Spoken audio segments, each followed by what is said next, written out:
Hello, everyone. Welcome to our episode of Energy Matters, where we talk about things that are relevant to the industry. And then we bringing somebody special to talk to us today, which is Tiffany Robertson from ARM Solutions. Hi, Tiffany. How are you? Hey, Fareed, I'm good. I hope you are. Yeah, I'm doing well here. So Tiffany is the Vice President of Business Development at ARM. And so Tiffany, just to get us started here, can you tell us what ARM Solution does and sort of what are some of the services that you guys offer to your customers?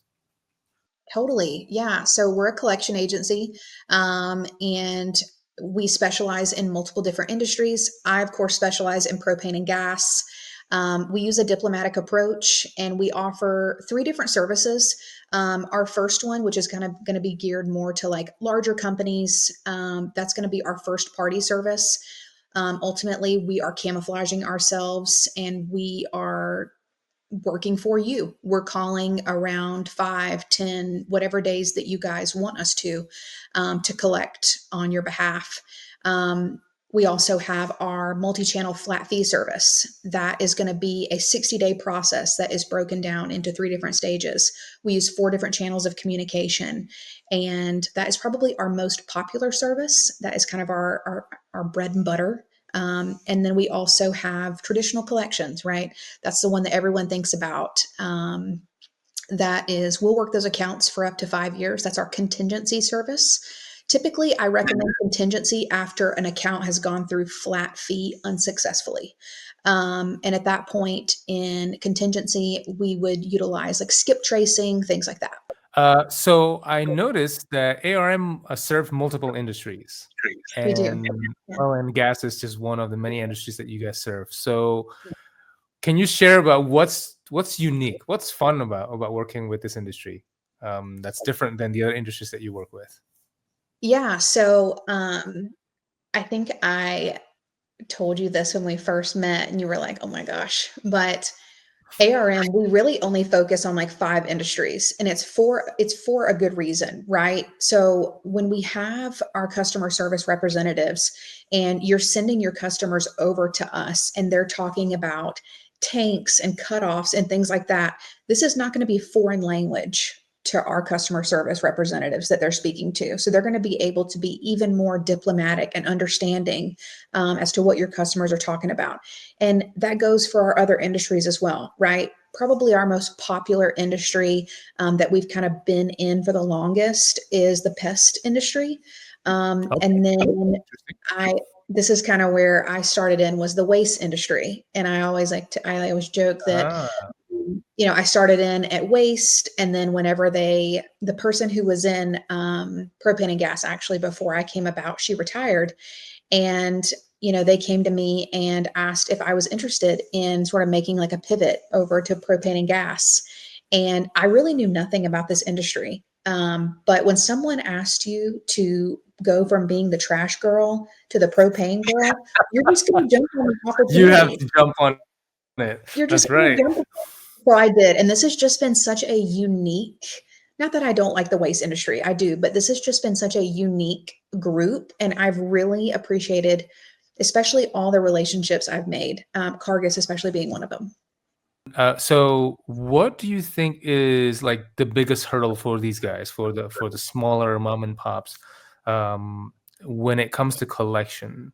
Yeah, I think just in the time I've been, in this industry and kind of just from talking to various companies, whether they're customers of ours or potentially ready to come on, I think the biggest hurdle, not only for the smaller companies, but especially them, is they're in a small town and they see these people right at the grocery store or at the pharmacy or whatever it is, and it can be awkward when you're calling and you're trying to collect on those accounts. And if you're going to see Susie at the grocery store, you want to make sure that the conversation that you had with her is a good one, right? And then you also want to be understanding. If she tells you, I can't pay my bill right now because my car broke down, well, yes, that's not your problem, but you're also trying to be empathetic.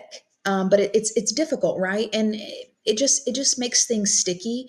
But then another part is you also want to try and retain these customers. So if you finally are like, you know what, I can no longer continue to kind of like float your balance, it sometimes muddies that water. And so by having someone like us come in, it no longer makes you the bad guy. I tell people that all the time. I'm like, you know what? Let me be the bad guy, because really we're not bad either. We use a diplomatic approach, and so when they speak to us, they're not going to be like, "Well, Tiffany was really hateful."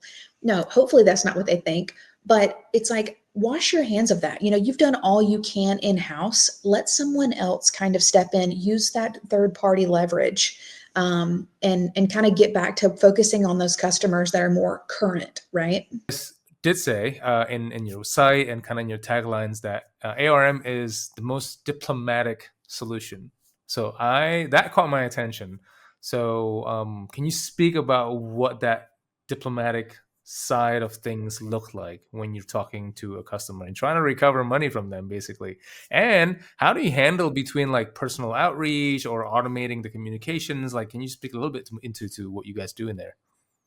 By diplomatic, something I tell people all the time is you are going to catch more flies with honey than vinegar.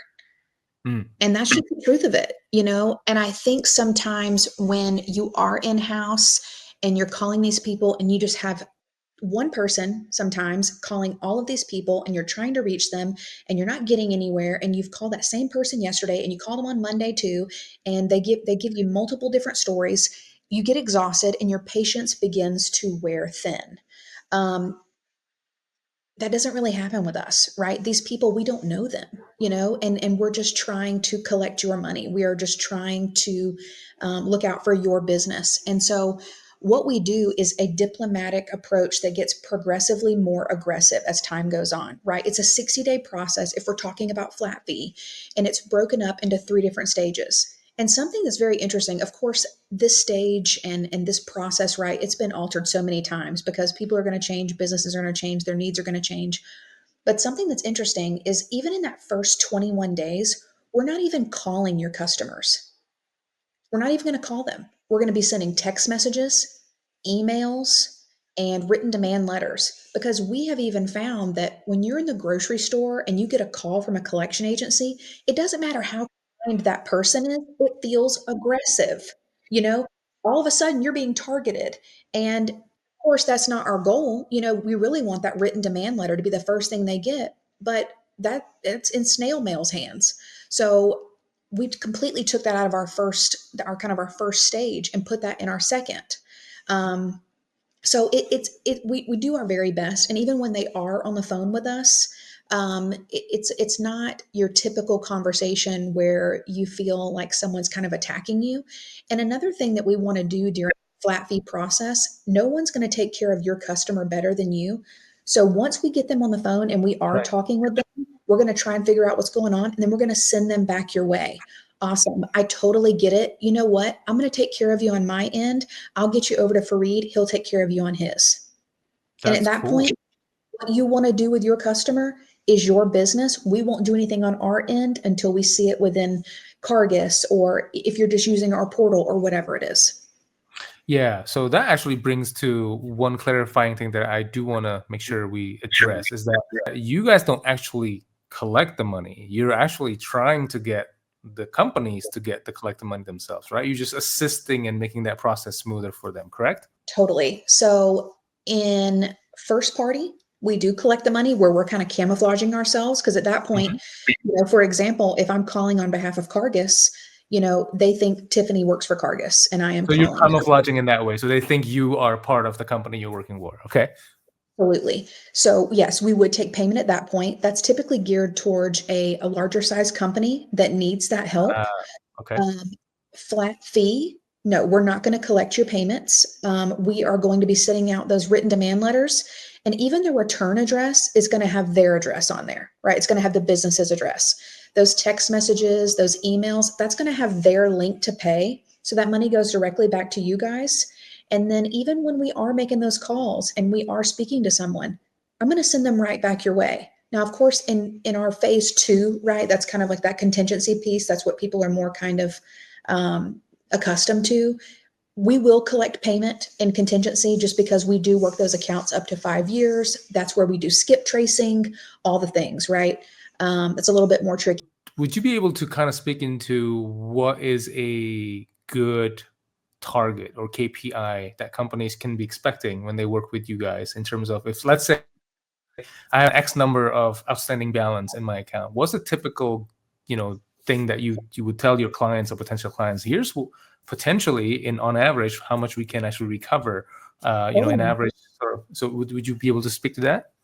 Yeah, absolutely. So, every state is going to vary. If we're talking about Mississippi, that's just going to be a state that is not going to collect as well as somewhere like Delaware, right? Or So even California. by state is different. Okay. So we take that into consideration, of course. Right. But Right. if we're talking about on average, if you're sending an account to us on average at 90 days in the propane and gas sector, on average at 90 days, you're sending that account to us. On average, you're looking at a resolution rate of 70%. Wow. It's extremely high. And I really think that comes down to the way that we conduct business, the customer service piece behind it, and sending it during that sweet spot between 60 and 90 days, which of course I'm giving you these numbers at 90 days. But that's that sweet spot, right? That's when you're kind of striking while the iron is still hot. You haven't given that customer enough time to forget about you, right? They So still know, and you're still within yeah, that same season. you're saying on average 90 days, 70% outstanding balance Mhm. recoverable. In That's propane amazing. and gas. And Yeah. propane and gas. That's amazing. That's cool. Can you speak more into like how technology in general plays into like how you guys collect these balances? One of the things that has clearly been super helpful is the integration with the various software that host these balances, right? Like Cargus. And we push the balances over, and you guys have the list of information automatically, and things get pushed back and so forth. But are there other technologies that you guys are using in your efforts to make collecting easier? Yeah, absolutely. So, we also have our own portal that you can go in, and let's say you send Kathy over, right? And she just now has started in with that 60-day process of the multi-channel flat fee service. You're going to be able to go in at any time and click Kathy's name and see when the last time we contacted her, what form that we used to contact her, was that successful, right? What time of day that was, so on and so forth. So you're constantly in the loop as to what is going on, and that's one of probably the biggest drawbacks that I hear about other collection agencies is they just have no idea what's going on. They feel like they just kind of send the account over to someone and they're just sort of crossing their fingers and waiting for a check to come in the mail. So I would say our portal is really important. As you said, text messaging. Once you go into phase 2 of our collections, we're going to be utilizing skip tracing, AI software, things like that. And then, of course, we have our integrations, right? Cargus is a really special one because it is a full integration. And what I mean by that is, which you already know, but if a customer has their information on their end, they really don't even have to go into our portal, right? They can see all of their own information on their end. We're not in y'all software at all, which is great, but they can see all their customers' information. And once they go in and they alter that information, let's say they alter that balance or whatever it is, that's going to reflect on our end within 24 to 48 hours. Can you explain a little bit about skip tracing, what that is, what it does, and how it kind of works generally? Yeah, so it was skip tracing. Long story short, we're going to be taking the old information that you have of your customers, and we're going to be using it to find their new information. Oh, okay. So That's let's say, Tiffany, maybe that wasn't the name, Robertson wasn't my name when I was born, right? Well, maybe they can go in and find the last name right, or maybe I haven't always lived in Georgia. Maybe they could see that I lived in Colorado once, or just whatever it is, right? They're going to be able to go and skip trace back and find that old information, and use the old information that you have. That's one of our big worries that people have is, yeah, Tiffany, I have accounts that are 90 days or 120 days, and I know they're accurate, but I have some that are like a year old, 2 years old. What can I do with those? I know for a fact that this information is old. That's someone I'd put directly into contingency. Yes, because at that point we are going to utilize skip tracing and we are going to use that old information to find that new. Tiffany, if I can build you the perfect integration from ARM to an ERP system like Cargus, what would that ideally look like? Like the perfect The perfect one. Yes. I will say we already have a really good integration as it is.